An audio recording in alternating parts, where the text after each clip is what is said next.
o que matou Daniel Mastral, com certeza ainda matará muita gente. Você conhece Daniel Mastral? Você conheceu Daniel Mastral? Daniel Mastral já faleceu há alguns meses atrás e até então o que se apurou sobre a sua morte, a causa da sua morte, foi que ele atentou contra a própria vida. E não foi a primeira vez, pelo que dizem, não foi a primeira tentativa. Ele já tentou isso outras vezes, sem sucesso, e quase que já conseguiu fazer isso antes, mas parece que foi o mesmo fim trágico da sua esposa e do seu filho. Então uma família toda já se perdeu, e eu acredito que seja por causa do mesmo motivo que Daniel Mastral também atentou contra a própria vida. Na verdade, alguns anos atrás, entrou no Brasil o ensinamento que ele tem muitos tentáculos e muitas variantes. Na verdade, nós pouco sabíamos ou praticávamos muito pouco sobre batalha espiritual, sobre libertação, sobre esses temas que dizem respeito a esse ministério evangelístico mais agressivo, de evangelizar cidades, de ministrar a pessoas perturbadas, e isso ajudou muito.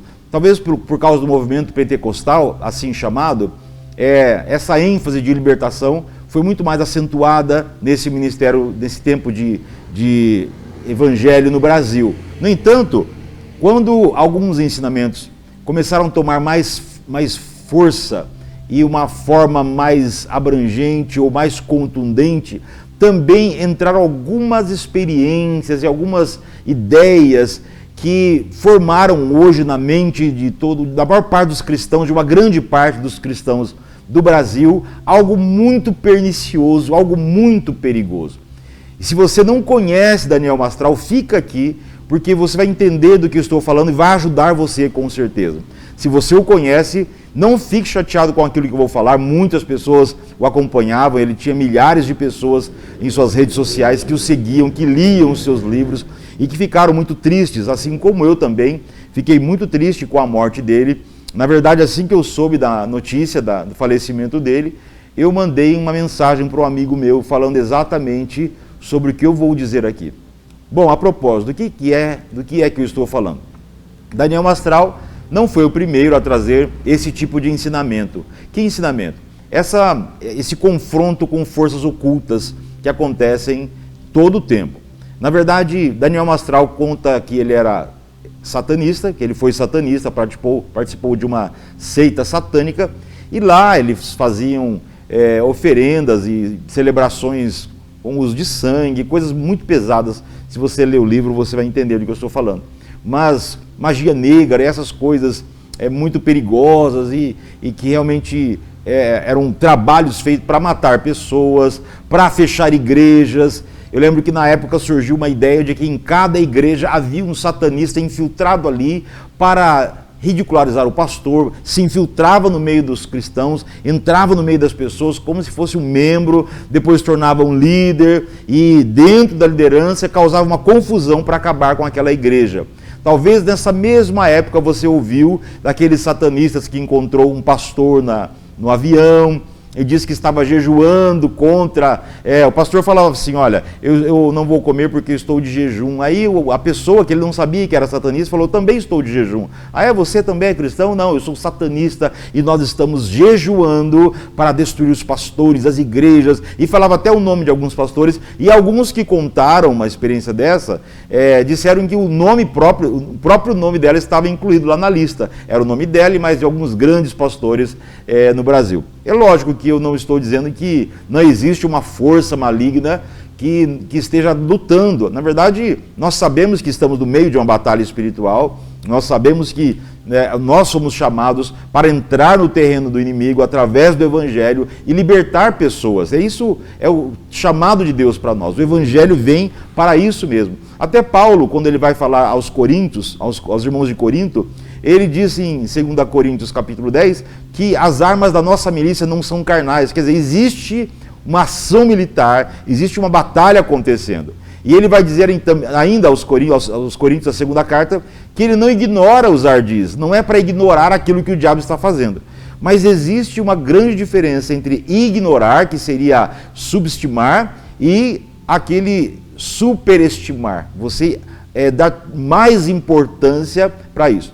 Bom, antes do Daniel Mastral, entrou no Brasil um livro de uma americana, e nesse livro, o nome dela é Rebecca Brown, e esse livro, ele veio libertar os cativos. Quando não tinha ainda na língua portuguesa, eu adquiri um exemplar em espanhol, e eu lia, na verdade era uma cópia daquele livro, como formato de apostila, e eu li aquele livro, e algumas pessoas também leram, e realmente causou um certo frenesi naquela época.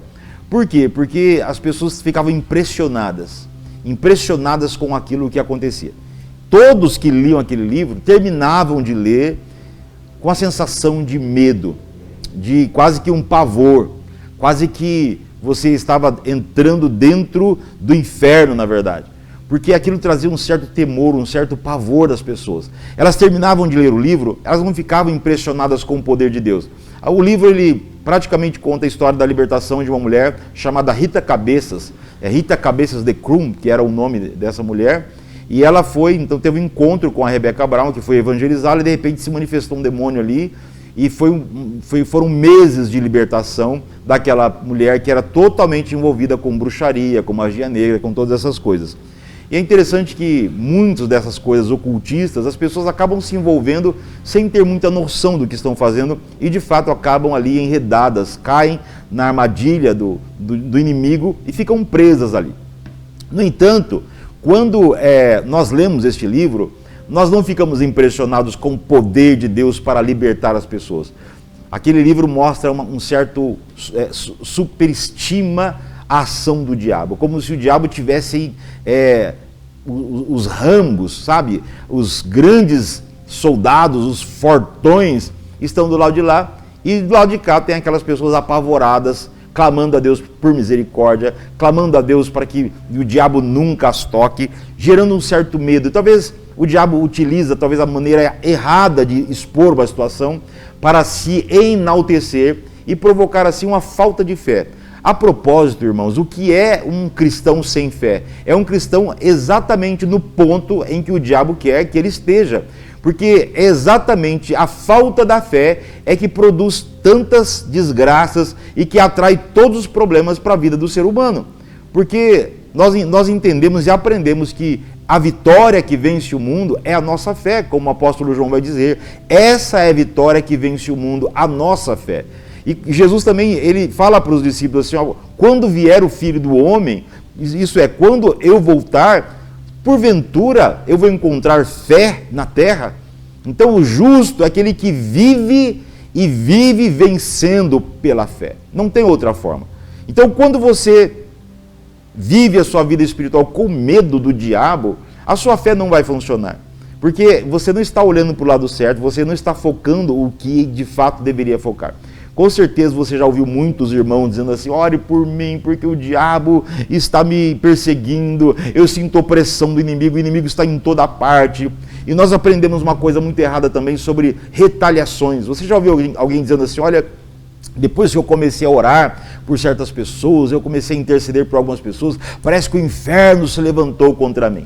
É como se você estivesse sozinho, é como se o diabo tivesse medo de você. E o diabo não tem medo de homem nenhum, o diabo não tem medo de ser humano nenhum, o diabo só respeita a autoridade do nome de Jesus. E quando você compra a briga para você, de fato você já perdeu. É interessante que quando nós vemos a história de Davi e o gigante Golias, quando Davi vai confrontar o gigante está falando um monte de coisa ali. Mas parece-me que o ponto-chave em que Davi entra na batalha sabendo que vai vencer é quando aquele gigante afronta o Deus de Israel, afronta o exército de Deus. E quando Davi diz para ele assim, você vem contra mim com os seus escudos e lanças, e eu vou contra você em nome do Senhor dos Exércitos. Davi sabia que aquela batalha já estava ganha, porque não era a força daquele franzininho adolescente que venceria aquele gigante, era óbvio que não. E às vezes nós não temos essa certeza. Nós achamos porque nós oramos muito, nós subimos ao monte, nós nos consagramos, nos santificamos, isso Teoricamente, é o que nós pensamos. A nossa vida está tão santa, tão cheia de unção, tão cheia da graça, nós estamos quase levitando, e dá para ver quase uma auréola sobre a nossa cabeça de tão santo que somos. E nesse momento, meu irmão, você perde a batalha, porque não é você, não é o teu poder, não é a tua força. Tudo que nós fazemos é em nome de Jesus, não no nosso nome. No entanto, quando você lê esses livros, você percebe que geralmente as pessoas ficam desconfortáveis. E tem gente que começa a ver demônio em tudo quanto é coisa. Você lembra do demônio na Coca-Cola? Olha lá no rótulo da Coca-Cola, tem uma frase lá que, olhando de trás para frente, com um olho meio vesgo, meio assim, com uma certa imaginação, você vai ver lá escrito: alô diabo. Olha só, o diabo está em todo lugar, está em toda parte. Você lembra dos discos voltados ao contrário, em que as pessoas ouviam adoração a Satanás? Talvez você se lembra disso. Pega um disco de vinil com algumas músicas que estão nas paradas de sucesso, e aí você gira ao contrário, e aquela música então vai ter uma frase lá. Irmãos, na verdade, o diabo não precisa disfarçar nada. As palavras, as coisas estão explícitas ali. As pessoas acabam fazendo coisas e falando coisas que vão contra a vontade de Deus, explicitamente, conscientemente. Não precisa de uma santa imaginação para ver essas coisas. Mas tudo isso, quando você lê um livro como esse, da Rebecca Brown, que olha, preste atenção que existem coisas boas e coisas ruins. A palavra de Deus nos ensina que nós temos que analisar tudo e reter o que é bom. Você tem essa maturidade para ler as coisas e reter o que é bom? A maior parte das pessoas não tem. A maior parte das pessoas leem uma coisa, ficam impressionadas, esquecem da base de onde elas estão, esquecem da autoridade que elas têm, esquecem do reino em que elas vivem, esquecem do poder de Deus, esquecem do que a palavra de Deus diz, que as armas da nossa milícia não são carnais, mas são poderosas em Deus para destruir fortalezas, trazendo todo o pensamento cativo à obediência de Cristo, quebrando fortalezas. Na verdade, a palavra de Deus nos garante a vitória em Cristo Jesus, mas essa vitória está embasada na fé. Quando nós cremos nisso, nós obtemos a vitória. Essa é a vitória que vence o mundo, é a nossa fé. Agora, onde é que fica a fé de alguém que começa a ver demônio em todas as coisas? De alguém que fica acuado com medo do diabo, sendo que nós somos orientados pelo Senhor para resistirmos ao diabo e ele fugirá de nós. É ele que vai fugir de nós. Eu não estou negando que, de fato, existe uma ação do diabo para impedir que você ore, para parar a sua oração, mas, na verdade, o diabo não pode tocar em você se você está no lugar certo. E qual que é o lugar certo? O lugar certo, essa base firme, é a sua fé. Se a sua fé está no poder do diabo, olha só algumas coisas que a irmã Rebecca Brown fala nos seus livros, que quando ela vai a uma localidade, a um outro país, a uma outra cidade para evangelizar, para pregar algum evento, ela não se hospeda em hotel, ela aluga uma casa naqueles dias que ela vai ficar ali, e ela mesma prepara o seu alimento. Por quê? Ela diz assim: porque existem satanistas em todo lugar. Existe satanista nos hotéis, então eles vão colocar um veneno na sua comida, eles vão sabotar, vão colocar uma bomba, um explosivo no seu quarto, eles farão de tudo para matar você, porque esse é um reino organizado. E as pessoas ficam amedrontadas, com medo dessas coisas, sendo que não importa a cara feia que o diabo faça, não é contra você. Ele é bravo com Jesus, e com Jesus ele não tem a menor capacidade, a menor chance. Na verdade, as pessoas pensam que existe uma guerra, uma luta entre Deus e o diabo, que é aquela luta que Jesus dá um soco em cima e o diabo dá no estômago dele, no final Jesus vence. Não, irmãos, Jesus é vencedor. O diabo não tem qualquer chance de tocar em Jesus. O diabo sofre de esmagamento cerebral. Jesus pisou na cabeça dele lá na cruz e tomou o poder. Jesus disse assim: olha, é-me dado toda a autoridade no céu e na terra. Agora eu transfiro essa autoridade para a igreja, para você que é da igreja de Cristo Jesus. Não estou falando se você é da igreja X, a igreja A, como não importa, na placa da igreja não importa. Se você está em Cristo, se você é de Cristo, você tem toda a autoridade. Mas o que isso tem a ver com Daniel Mastral? Se Daniel Mastral, de fato, teve envolvimento com a bruxaria, com o satanismo, ele fez pactos fortes lá. Em Cristo Jesus, todo pacto é quebrado, porque ali entra o poder de Deus e desfaz tudo. Não tem uma coisa para que ficou lá para trás, não tem um pacto que precisa ser quebrado. Se você crê que Jesus te comprou e te lavou no sangue dele, toda a maldição foi quebrada e agora nós pegamos o que a palavra de Deus diz em Romanos capítulo 8, verso 1. Nenhuma condenação há para aqueles que estão em Cristo Jesus. Tudo foi quebrado. Ah, mas o satanismo agora vai vir atrás de mim, os satanistas vão se formar para vir atrás de mim. Que venham todos, todos precisam da luz, porque se eles estão nas trevas e eu estou na luz, eles virão para a luz, deixe que venham, porque assim todos poderão também encontrar ao Jesus que eu encontrei. Mas não, todo o trajeto dele foi em cima do satanismo, falando de satanismo, falando para as pessoas que existe satanismo na igreja, que os demônios estão infiltrados nas igrejas, que o demônio quer. Nós sabemos de tudo isso, irmãos. Nós sabemos que o diabo está aí, anda em derredor, procurando a quem possa tragar. Mas aquele que anda na luz, ele não tropeça. Aquele que está em Cristo, ele anda na luz, está debaixo do poder. Quando Paulo fala que as armas da nossa milícia não são carnais, mas são poderosas em Deus para destruir fortalezas. Essa palavra poderosa aí, poder, ela é a mesma palavra dunamis. Essa palavra dunamis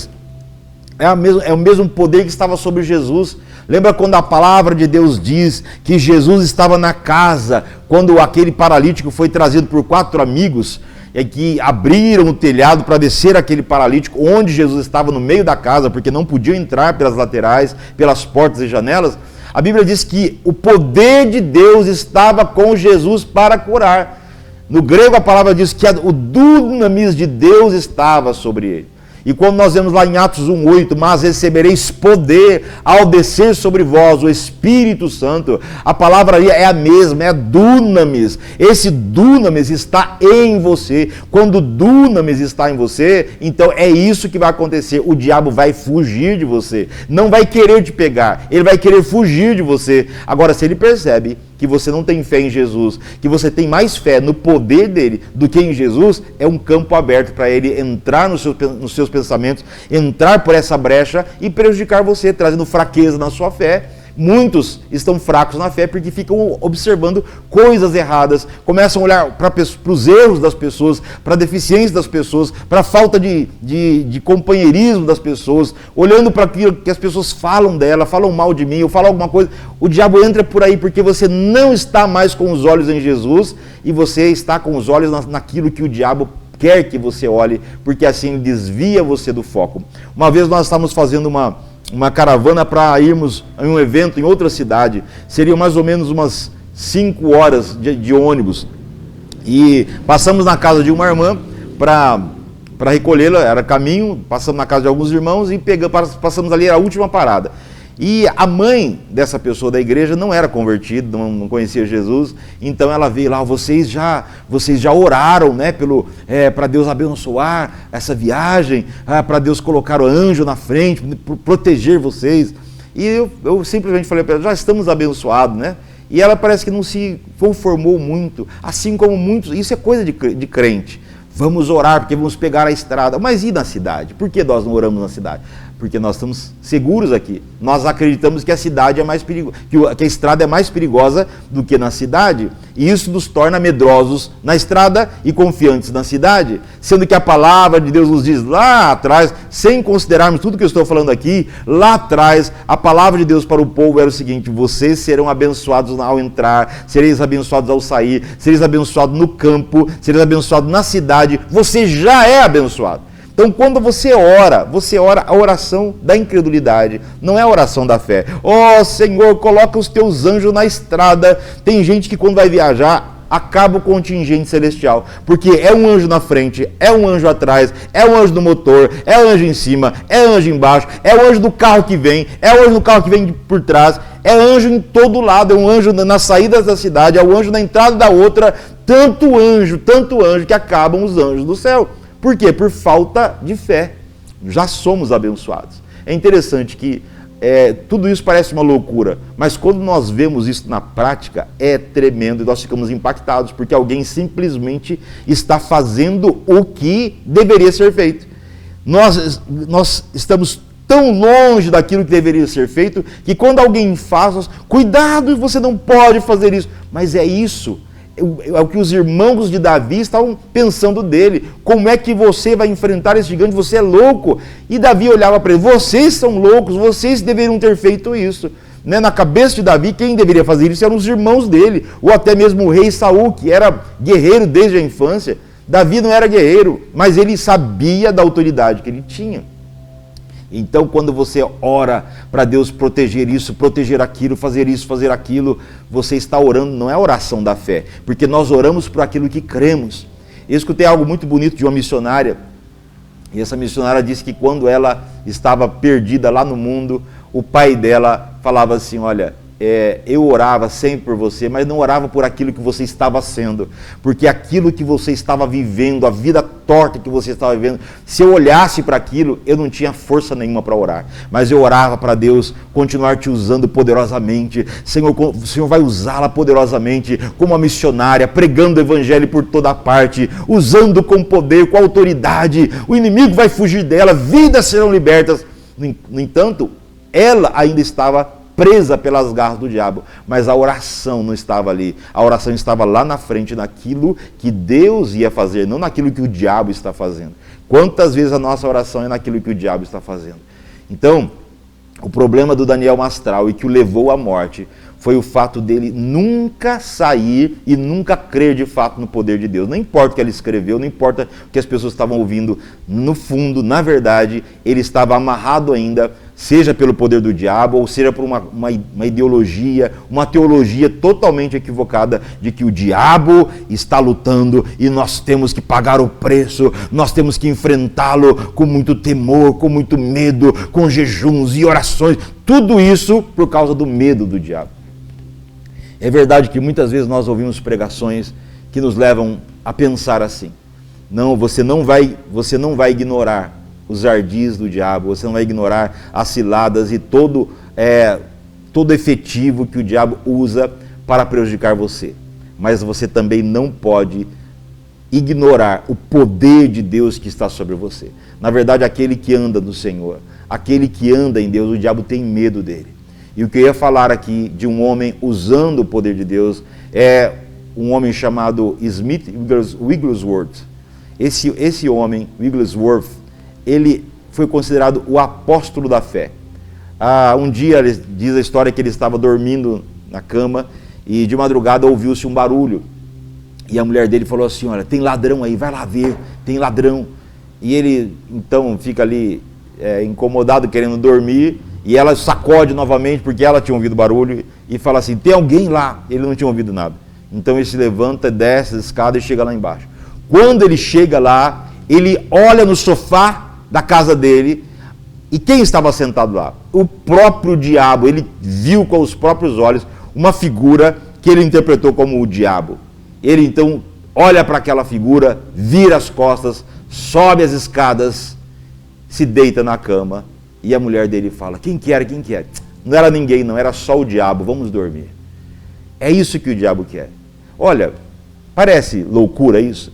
Você se lembra de Paulo na ilha de Malta, quando o navio em que Paulo estava viajando como prisioneiro por causa do evangelho, o navio sofre avarias e um anjo aparece para Paulo de noite e diz para ele assim, olha, fica tranquilo, porque vai ser difícil essa viagem, o navio vai se perder, mas nenhuma das 200 e tantas pessoas que tinham ali se perderiam.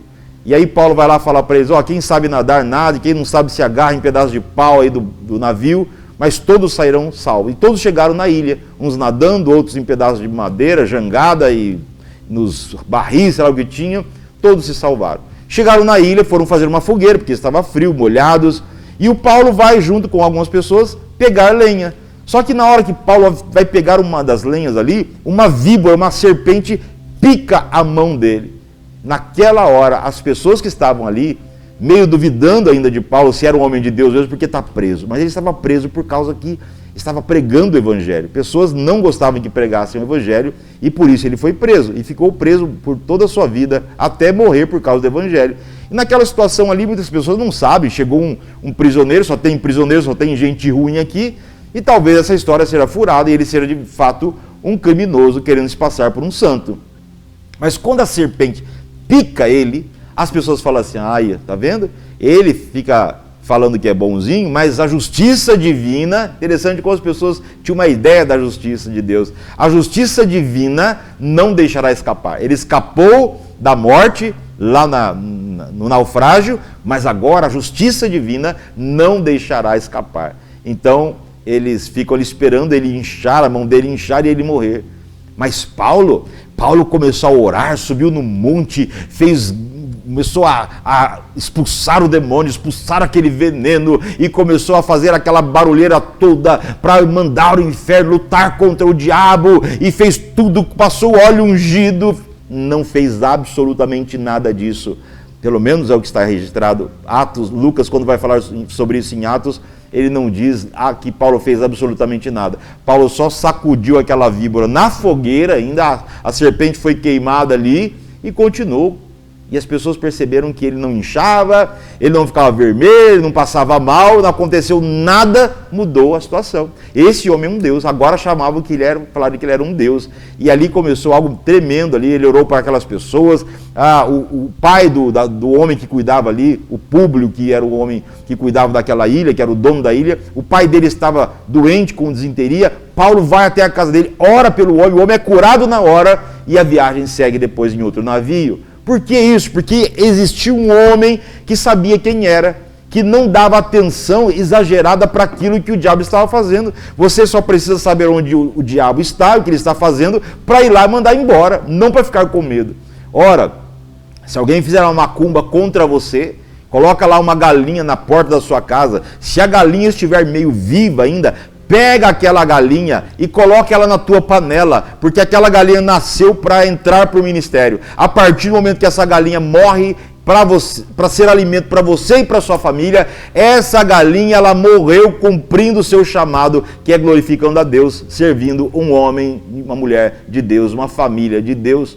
Não fique com medo, essa carne amaldiçoada, não vamos tocar, isso aqui é do diabo. Paulo diz, o ídolo não é nada, a comida, ela é feita por Deus, Deus que fez os alimentos. Você lembra numa época aí, começou o assunto de nova era, que as pessoas falavam que uma coisa era do diabo, a outra era do diabo, o arco-íris era do diabo. Irmãos, o arco-íris não é do diabo, o arco-íris foi Deus que fez.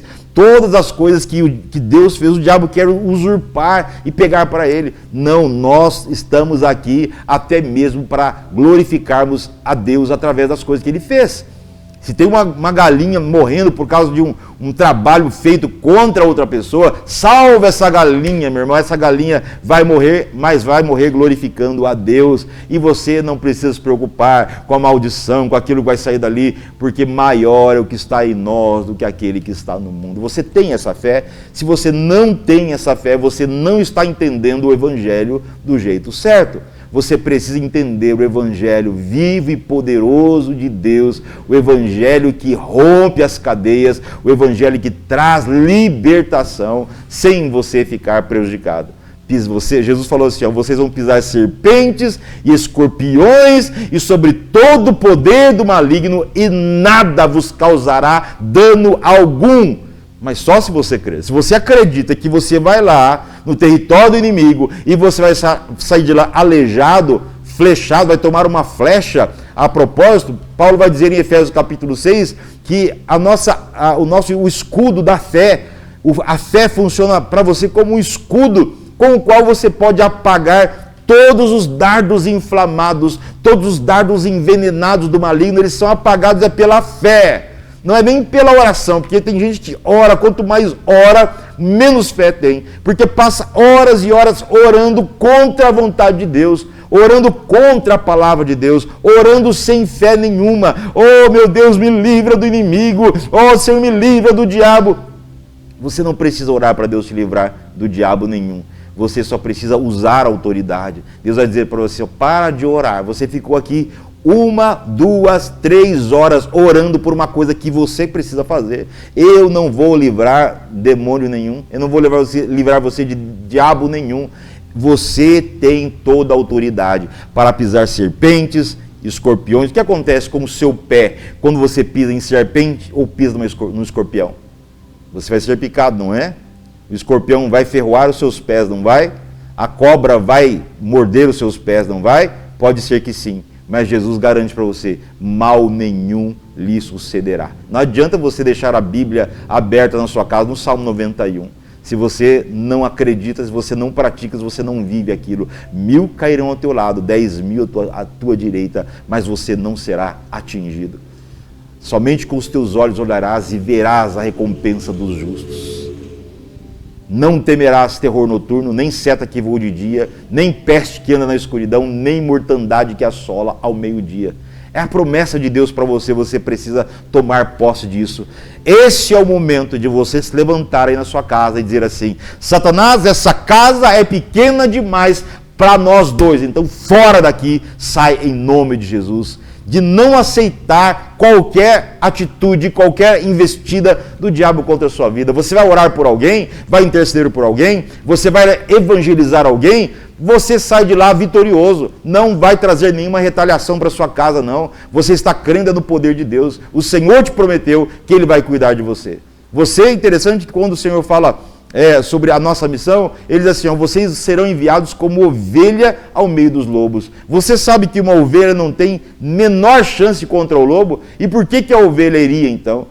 Jesus, o Senhor tem que mandar eu como lobo no meio das ovelhas, não como ovelha para o meio dos lobos. Mas Jesus diz assim: olha, você será enviado como ovelha para o meio dos lobos. Sabe por quê? Porque você, como ovelha, não está levando o seu poder, a sua autoridade. E quando o lobo olhar para você, ele não vai ver uma ovelha, ele vai ver a autoridade do nome de Jesus em você. Se você vai como a sua autoridade, você é uma ovelha de fato no meio dos lobos, e você tem que ir lá e sair correndo, vai sair de lá todo estraçalhado, como os filhos de Seva, que viam Paulo expulsando demônios, mas eles mesmos não tinham autoridade. Eles foram expulsar demônios e o demônio falou para eles assim: olha, eu conheço Jesus e bem sei quem é Paulo, mas vocês, quem são? E avançou neles, porque eles não tinham autoridade, eles não estavam usando o nome de Jesus, eles não tinham essa autoridade, mas você tem. Então é o diabo que vai fugir de você.